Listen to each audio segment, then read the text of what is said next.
একদিন শিশু নবী হজরত মুহাম্মদ সাল্লাল্লাহু আলাইহি ওয়াসাল্লাম ক্ষুধার্ত অবস্থায় মক্কার ধুলামাখা পথ ধরে হেঁটে চলেছে। কিছুটা দূরে ছিল আবু জাহেলের খেজুর বাগান। আবু জাহেল এক ইহুদি ব্যক্তিকে নিয়ে খেজুরগুলো একটি বস্তায় ভর্তি করছিল। শিশু নবী মুহাম্মদ সাল্লাল্লাহু আলাইহি ওয়াসাল্লাম তখন ক্ষুধার্ত ছিল, তাই ক্ষুধা নিবারণের জন্য দুটি খেজুরের আশায় আবু জাহেলের খেজুর বাগানের দিকে যেতে লাগলো।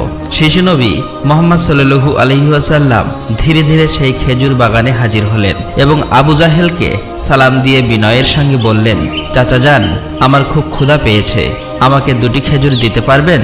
তখন আবু জাহেল তাচ্ছিল্য ভরা চোখে তাকিয়ে বলল, হে মুহাম্মদ, তোমাকে খেজুর দিতে পারি, কিন্তু একটি শর্ত আছে।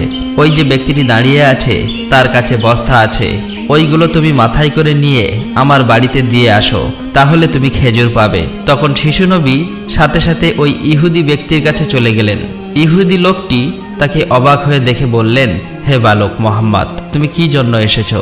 শিশু নবী মুহাম্মদ সাল্লাল্লাহু আলাইহি ওয়াসাল্লাম বললেন, আমি এই বস্তা মাথায় করে নিয়ে যাব। ইহুদি ব্যক্তিটি বললেন, এই ছোট্ট বয়সে তুমি কি এই বস্তায় নিয়ে যেতে পারবে? শিশু নবী বললেন, নিশ্চয়ই পারবো। অতঃপর শিশু মুহাম্মদ সাল্লাল্লাহু আলাইহি ওয়াসাল্লাম ধুলিমাখা শরীরে মাথায় বিশাল বস্তা নিয়ে হেঁটে চললেন। ছোট্ট ছোট্ট পা, ক্লান্ত দেহ, কিন্তু চেহারায় এক অপার্থিব শান্তি। এবং তার পিছু চলেছে আবু জাহেল এবং সেই ইহুদি ব্যক্তি। কিছুক্ষণ পর সেই বস্তা আবু জাহেলের বাড়ির সামনে এসে রাখলেন। তখন ইহুদি ব্যক্তি এই বস্তা নিয়ে বাড়ির ভিতরের কোণে রেখে দিলেন।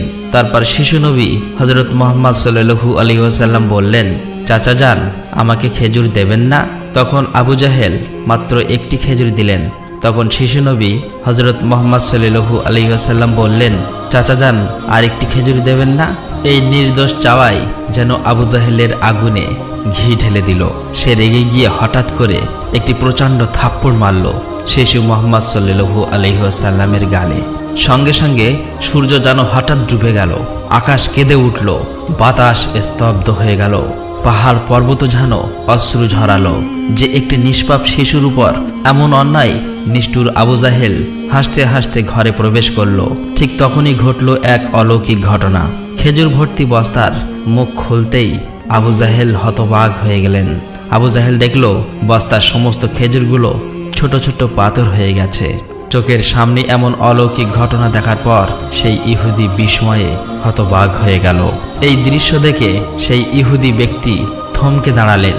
এমন অলৌকিক ঘটনার কথা জানানোর জন্য ইহুদি ব্যক্তিটি দ্রুত তাদের নেতার কাছে ছুটে গেল। কিন্তু নিষ্ঠুর অত্যাচারী আবু জাহেল তখন ঘর থেকে বের হয়ে এলো এবং কটাক্ষ করে বললেন, হে মুহাম্মদ, তুমি তো বড় জাদুঘর, আমার খেজুরগুলো জাদু করে পাথর করে দিয়েছ। শিশু নবী মুহাম্মদ সাল্লাল্লাহু আলাইহি ওয়াসাল্লাম নরম কণ্ঠে মাথা নিচু করে বললেন, চাচা যান, আমি কিছুই জানি না।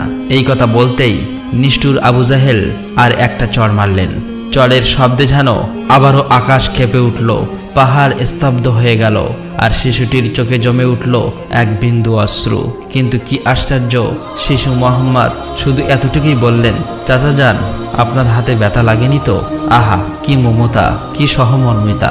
নিজে চড় খেলেন, অথচ চিন্তা করলেন চড় মারা মানুষের ব্যথার কথা। অতঃপর শিশু নবী সেই ব্যথা আর অপমানের বোঝা নিয়ে বাড়ি ফিরলেন না। চুপচাপ চলে গেলেন পাহাড়ের কিনারায়, শুধু নিঃশব্দে দাঁড়িয়ে রইলেন।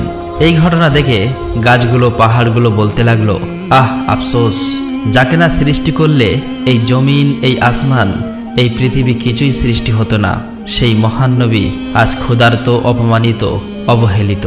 কিন্তু তবুও পাষাণ্ড আবু জাহেলের হৃদয় এতটুকুও কাঁপল না, এক বিন্দু অনুতাপও তার চোখে এলো না। এদিকে সেই ইহুদি ব্যক্তিটি তাদের নেতার কাছে এসে বলল, আজ এমন এক ঘটনা দেখেছি যা কল্পনাকেও হার মানায়। আব্দুল্লাহর পুত্র শিশু মুহাম্মাদের এমন ক্ষমতা আছে যা দুনিয়ার কারণেই। তাকে একটা চড় মারলে খেজুর সব পাথর হয়ে যায়। আচ্ছা, আপনি কি বলতে পারবেন এটা কি জাদু না অলৌকিক ক্ষমতা? তখন তাদের নেতা বললেন, আমরাও শুনেছি আমাদের ধর্মগ্রন্থ নাকি মুহাম্মাদের নাম আছে, সে হবে শ্রেষ্ঠ নবী এবং শেষ নবী। তবে তিনি কি এই মুহাম্মদ, এটা জানার জন্য আমাদের ধর্মগুরুর সান্নিধ্য প্রয়োজন। যদি এটা সত্য হয় তবে তাকে আমরা বাঁচাতে দেব না, এই পৃথিবী থেকে সরিয়ে দেব। তোমরাও যাও, আমাদের ধর্মগুরুর কানে এটি পৌঁছে দাও। তখন সেই ইহুদি ব্যক্তিটি আবারও আবু জাহেলের বাড়ির দিকে রওনা হলেন।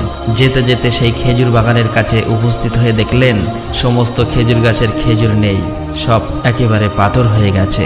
এটা দেখে সেই ইহুদি ব্যক্তিটি হতভম্ব হয়ে গেলেন। তিনি আর এক মুহূর্ত দাঁড়ালেন না, খুব দ্রুত আবু জাহেলের বাড়ির দিকে রওনা হলেন। আবু জাহেলের বাড়িতে এসে বললেন, ভাই, আপনার খেজুর বাগানের সমস্ত খেজুরগুলো তো পাথরে পরিণত হয়ে গেছে। এখন এটাকে যদি ফিরিয়ে আনতে না পারেন তাহলে অনেক টাকা ক্ষতি হয়ে যাবে। এটাকে ফেরানোর একমাত্র পথ হলো শিশু মুহাম্মাদের কাছে ক্ষমা চাওয়া। কিন্তু আবু জাহেল ক্ষমা চাওয়ার পাত্র ছিল না। সে ছিল নিষ্ঠুর এবং অতি চালাক। তাই সে চালাকি করেই বলল, ঠিক আছে, চলো আমরা মুহাম্মাদের বাড়িতে গিয়ে দেখি।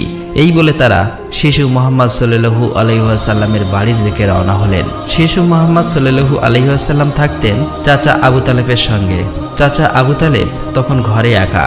কিছুক্ষণের মধ্যেই আবু জাহেল এসে হাজির হয়ে বললেন, হে আবু তালেব, শিশু মুহাম্মদ কোথা থেকে এমন জাদু শিখেছে? সে তো বড় জাদুঘর। সে আমার খেজুরগুলো সব পাথর করে দিয়েছে। কোথায় গিয়েছে তুমি কি খবর রাখো? তাকে তো খুঁজে পাওয়া যাচ্ছে না। দেখো কোন পাহাড়ের কিনারায় জঙ্গলের বাঘ ভাল্লুকে খেয়ে নিয়েছে কিনা। এই কথা শোনা মাত্রই চাচা আবু তালেব আর দেরি করলেন না, শিশু নবীকে খুঁজতে বার হলেন। এদিকে শিশু নবী হযরত মুহাম্মদ সাল্লাল্লাহু আলাইহি ওয়াসাল্লাম পাহাড়ের কিনারায় বসে কাঁদছে আর বলছে, আজ যদি আমার মা বাবা বেঁচে থাকতো আমার সাথে কেউ এরূপ ব্যবহার করতে পারত না। আমি আজ বড় একা। শিশু নবীর কান্না দেখে জঙ্গলের বাঘ ভাল্লুক হরিণ সেখানে আসলেন। সেই ব্যথায় ব্যতীত হয়ে তারাও যেন কাঁদছে আর বলছে, ইয়া রাসূলুল্লাহ, রাহমাতুল লিল আলামিন, এই চর যেন আমাদের লেগেছে। ইয়া রাসূলুল্লাহ, তুমি আর কেঁদো না, এই কান্না আমরা সহ্য করতে পারছি না। অতঃপর কিছুক্ষণের মধ্যেই চাচা আবু তালেব সেখানে হাজির হলেন। এটা দেখার পর তিনি আর কিছুই বললেন না, একেবারে অবাক হয়ে গেল। তখন চাচা আবু তালেব সান্ত্বনা দিয়ে বললেন, তোমাকে এমন কষ্ট দিল, আমি তো আছি। আমি বেঁচে থাকতে কেউ তোমাকে আঘাত করতে পারবে না। অতঃপর শিশু নবীকে নিয়ে চাচা আবু তালেব বাড়িতে চলে এলেন। সেই রাতেই চাচা আবু তালেব আবু জাহেলের বাড়িতে গিয়ে বললেন, তুমি তাকে জাদুঘর বলছো, অথচ সে তো কিছুই চায়নি। সে তো তোমার খেজুর নেয়নি, তোমার বিরুদ্ধে কিছু বলেনি। এই শিশুর চোখে যে অশ্রু ঝরেছে সেই অশ্রু একদিন পাহাড়ও গলিয়ে দেবে। এই কথা বলে তিনি সেখান থেকে চলে আসলেন। এই কথা শুনে আবু জাহেল কোনো জবাব দিল না, কারণ এই শিশুর মধ্যে এমন কিছু ছিল যা সে অনুভব করতে পারছিল কিন্তু স্বীকার করতে পারছিল না। আসলে আবু জাহেল ছিল মিথ্যাবাদী এবং অত্যাচারী। সেই রাতে মক্কার আকাশে এক উজ্জ্বল আলো দেখা গেল। সবাই ভাবল বুঝি কোনো তারা পড়েছে। ফেরেশতারা একে একে নেমে আসলো। এক ফেরেশতা আরেক ফেরেশতাকে বলল, এই শিশুর চোখে পানি দিয়ে একদিন মহা কিতাব নাজিল হবে। এই শিশু হবে শ্রেষ্ঠ মানব তথা শ্রেষ্ঠ নবী, যা সমগ্র বিশ্ববাসীর জন্য রহমত স্বরূপ। এদিকে ইহুদি কাফেররা এই অলৌকিক ঘটনা শোনার পর নবীজিকে হত্যা করার জন্য ষড়যন্ত্র লিপ্ত হয়ে যায়। কেননা তারা চেয়েছিল যে শেষ নবী তাদের বংশের মধ্যে জন্ম হোক, কিন্তু তা হয়নি। তাদের মধ্যে একজন ইহুদি তাদের ধর্মগুরুর কাছে গিয়ে সমস্ত ঘটনা খুলে বললেন। তখন তাদের ধর্মগুরু বললেন, আমি চিনেছি তাকে, সে সেই নবী যার বর্ণনা আমাদের কিতাবে আছে। তার দুটি চিহ্ন রয়েছে, একটি কাঁধে নবুয়াতের মোহর, অন্যটি তার দৃষ্টিতে রহমত। অন্য একজন প্রশ্ন করল, তাহলে আপনি কি ঈমান আনবেন? তখন তিনি চুপ করলেন, মাথা নিচু করলেন, তারপর শুধু বললেন, আমরা চেয়েছিলাম আমাদের বংশে আসুক, তাই আমরা সত্যকে অস্বীকার করব। অন্যদিকে প্রতি বছর চাচা আবু তালেব ব্যবসার উদ্দেশ্যে সিরিয়ায় সফর করতেন। সেদিনও চাচা আবু তালেব সিরিয়া সফরের উদ্দেশ্যে প্রস্তুত হচ্ছিলেন। ঠিক সেই সময় শিশু মুহাম্মদ সাল্লাল্লাহু আলাইহি ওয়াসাল্লাম এসে বললেন, চাচা যান, আপনার সঙ্গে আমিও সিরিয়ায় সফরে যাব। কিন্তু শিশু মুহাম্মাদের কথা চাচা আবু তালেব ফেলতে পারলেন না।